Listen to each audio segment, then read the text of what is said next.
рекламите време за вестите.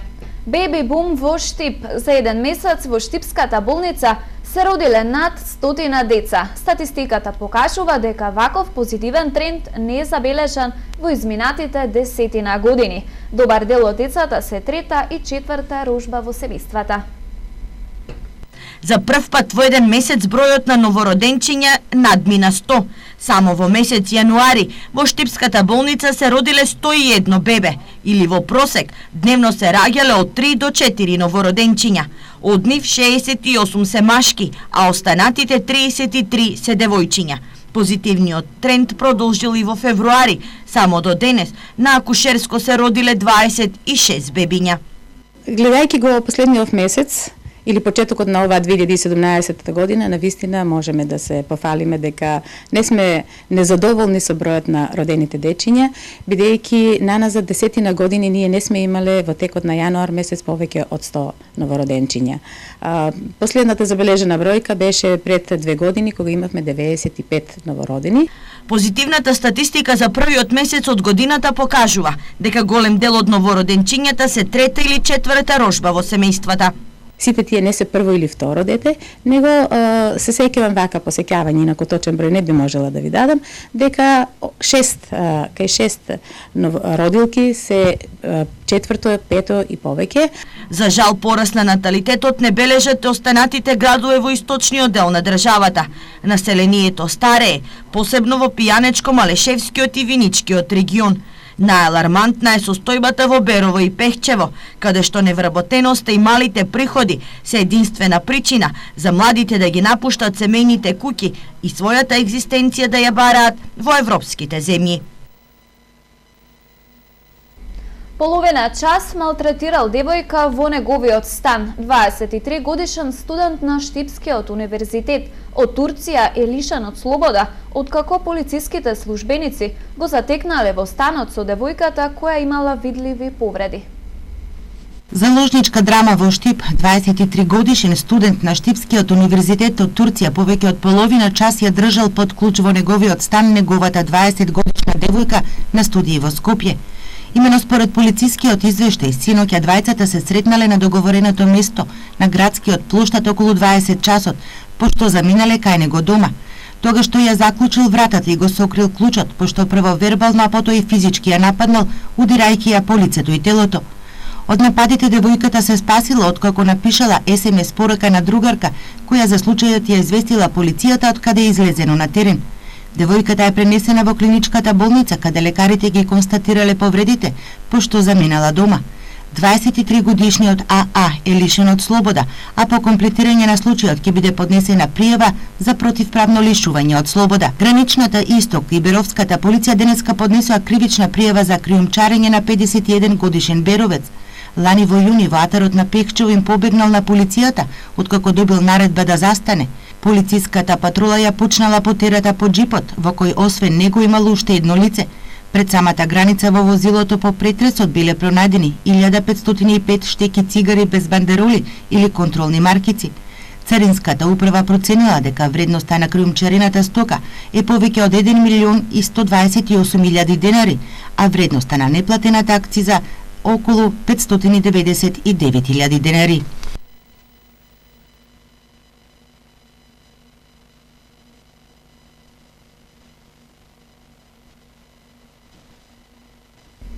Тешка сообраќајна несреќа се случила синоќа на патот Македонска Каменица Делчево, во која потешко повредени биле возачот и четворица сопатници, од кои 2 деца. Несреќата се случила околу 22 часот на местото викано Лештаро, во атарот на селото Драмче. Во несреќата учествувале 3 возила, Hyundai со словенечки регистарски таблички управувано од 27 годишен возач од Делчевско Разловци и 2 Голфа, од кои едниот штипски, другиот управуван од 18 годишен Делчевец. Повредените кои се наоѓале во возилото Голф се од Штип и пренесени во клиничката болница. Полицијата извршила увид на местото на несреќата. Се работи за утврдување на причините кои ја предизвикале.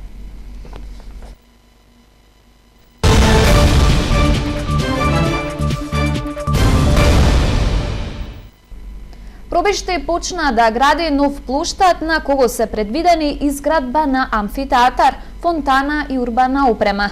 Просторот ќе биде уреден со што пробиштипјани ќе добијат нова локација за одржување на културно-уметнички настани.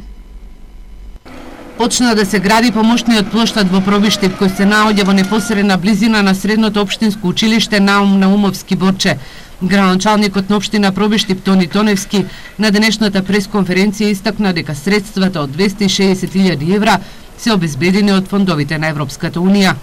260.000 евра вкупно се одобрени, од кои што околу 200.000 евра ќе се искористат за уредување на овој простор кој што се наоѓа во централното градско подрачје, опаќа околу 2300 метри квадратни површина, во која што еден дел ќе биде искористена за паркинг простор, околу 25 паркинг места, останатиот дел околу 1400 метри квадратни ќе биде искористен за помошен плоштад, односно ќе има еден мини амфитеатар во школскиот двор. Градоначалникот на општина Пробиштип Тоневски истакна дека во рамките на проектот предвидено е да се изградат пешачки патики, фонтана, ќе се постави урбана опрема и ќе биде холтикултурно уреден. На плоштадот ќе биде поставено и ново улично осветлување, а просторот кој што со години беше неуреден ќе добие современ лик. Во пресред на празникот на лозарите Свети Трифун во Виница дегустација на вино и ракија. Старите искусни мајстори велат за квалитетот на виното, битна е годишната берба, но и формулата на производителот. Со дегустација на вино и ракија започна одбележувањето на традиционалната лозарово-штарска вечер во Виница во пресред на празникот Свети Трифун. Речиси 40 на години, лозарово-штарите од Виничко своите производи од домашни казани преточени во домашна сливова или лозова ракија или пак црвено и бело вино ги тестираат докаде го искуселе својот занает. Преку 100 шишиња со вино ракија од исто толку производители во Виница синоќа се тестираа од професионални дегустатори од Виница, Скопје и Благоевград. Се тестираше мирисот, бојата, вкусот или, поедноставно кажано, дегустацијата е процес на утврдување во кое вино или ракија едноставно ќе пиете и ќе уживате најмногу. Се избира најдобри црвени вина, прво, второ и трето место, и најдобри бели вина, прво, второ и трето место. Вина што се дегустира таму се од локални винички произведувачи. И треба да биде младо вино, 2016 берба. Поделено е на два региони Виница, Виница Исток, Виница Запад. Инаку супер иницијативата што организира по 37 пат поред ја прават. Лозарово-штарската вечер ќе биде на 11 во сабота во Центро Бизнес хотелот, а вчера беше дегустацијата кај што се оценуваа три најдобри лозови раки, три најдобри сливови раки, три најдобри бели вина и три најдобри црвени вина. Старите искусни мајстори велат дека за квалитетот на виното најбитна е годината, временските прилики во процесот на составање на грозјето, но и формулата на производителот. Општа оценка е дека лозарово-штарството во Виница е во голем подем, за што сведочат и површините под лозија и овошки кои се распространети на 670 хектари. Инаку дегустацијата е вовед во одбележувањето на Свети Трифун, празникот на лозарите и овоштарите, кој за виничани има долга традиција со кумство на источната и западната страна од градот. Штипската противпожарна единица лани со зголемен број на интервенции. Евидентирани 372 пожари, од кои поголем дел во летниот период, а повеќето од нив во Карбинско. Лани најбројни биле пожарите на запалени стрништа, покажува нивната евидентација. Над 350 интервенции на пожар бележи службената евиденција на Штипската противпожарна единица за ланската година. Зголемен е бројот на интервенции посебно во летниот период и тоа повеќе на пожари во Карбинскиот регион со палењето на страништа, велат надлежните. 84 интервенции на објекти, на отворен простор имаме 151 интервенција, интервенирано е на вкупно 11 сообраќајни незгоди и останати интервенции 126 или вкупно имаме околу 372 интервенции. За разлика од лани, значи имаме покачување со 62 интервенции. И понатаму, човечкиот фактор е причина број 1 за избавување на пожарите. Најчест причинител, значи за пожарите на објектите и на отворен простор е човечкиот фактор. Успешното справување со пожарите се должи на екипираноста на единицата на терен. Ефикасноста е засилена и со ново теренско возило, специјализирано за гасење на шумски пожари, стои во извештајот за работата на Штипската противпожарна единица, елабориран на седницата за статут и прописи, а усвоен денеска во општината. Невладиниот сектор ќе креира стратегија за социјална инклузија на млади жени од социјално ранливите категории. Ќе се формира и тело кое ќе врши мониторинг на самата имплементација. Иако општините изготвуваат социјални програми, од невладиниот сектор реагираат дека се нема доволно финансиски средства за нивна целосна реализација. Денес во Штип започна да се изготвува стратегија за подобрување на младите и жените од социјално ранливите категории. На денешниот состанок се детектираа недостатоците со кои се соочуваат младите и жените. Се предвидува да се формира и тело, составено од представници од државните институции и невладиниот сектор, кои ќе имаат за задача да вршат мониторинг како се имплементира стратегијата. Континуирано ова тело треба да продолжи да работи со цел не само да се подготви оваа стратегија, туку врз основа на таа стратегија да се подготват и акциони планови кои што пократкорочни ќе бидат, а да се мониторира нивната реализација, односно некако да успееме на вистина да работиме, не само да импровизираме, значи не само да остане тоа на хартија, да успееме на некој начин вистински да им помогнеме на овие категории на граѓани. Вообичаено локалните самоуправи изготвуваат стратегија за социјална заштита.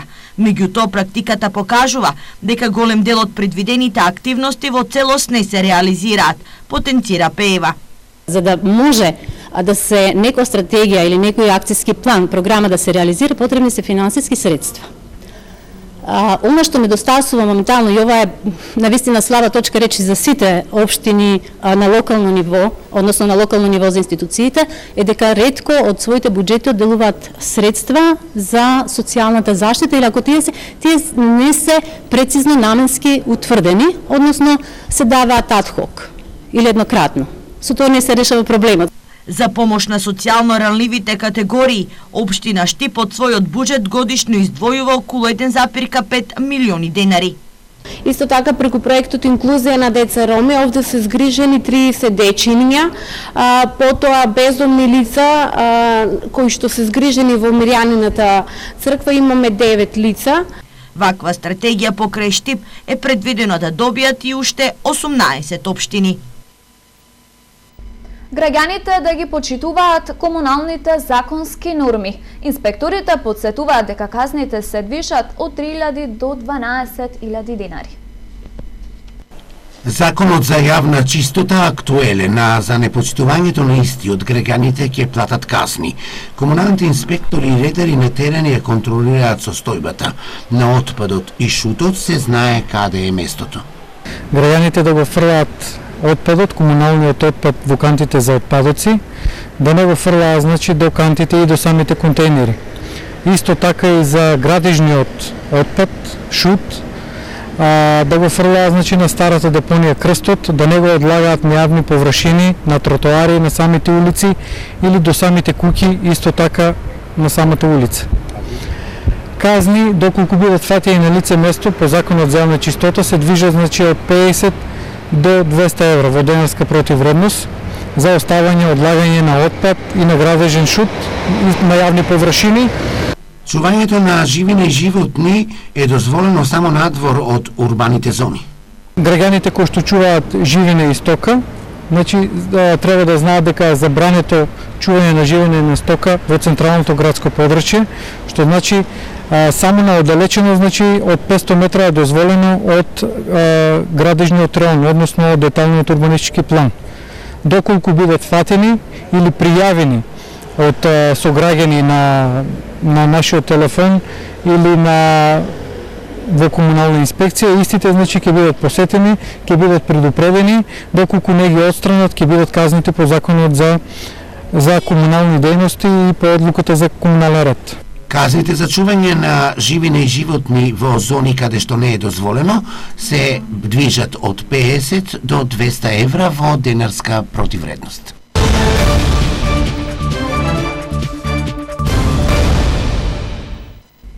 Екипата на Брегалница против српскиот праволигаш Земун ќе има генералната проверка пред стартот на првата македонска фудбалска лига. Во првото пролетно или редовно 19-то коло на градскиот стадион во Штип ќе гостува тимот на Тетовска Ренова.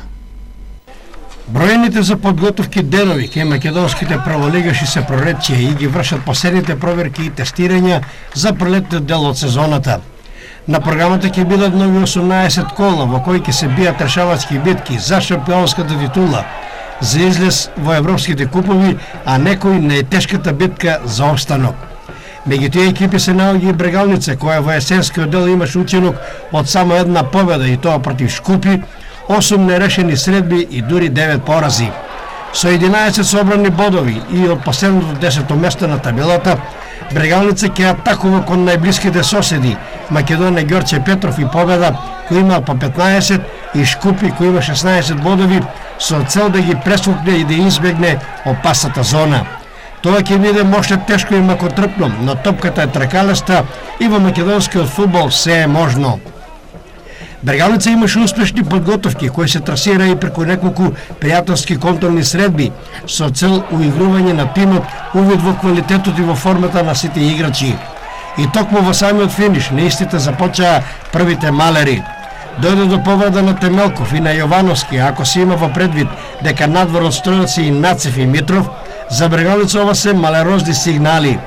Играчкиот список е долг и ова е можност до израд да дојде квалитетите на некои други играчи кои ќе го понесат товарот и успешно ќе ги заменат повредените соиграчи. Брегалница во сабот 11 февруари ќе има генералната проба пред почетокот на пролетниот дел, кога на градскиот стадион во Штип со почеток во 14 часот ќе се сретнат со српскиот праволигаш Земун. Инако почетокот на првенството во пролетниот дел ќе се случи на 19 февруари и во тоа 19-то коло на првата македонска фудбалска лига на градскиот стадион во Штип, Брегалница ќе се сретне со екипата на Тетовска Ренова. Тоа беше и последната информација во вестите на Ирис телевизија. За повеќе посетете на Ирис МК или социјалните мрежи. Пријатна вечер.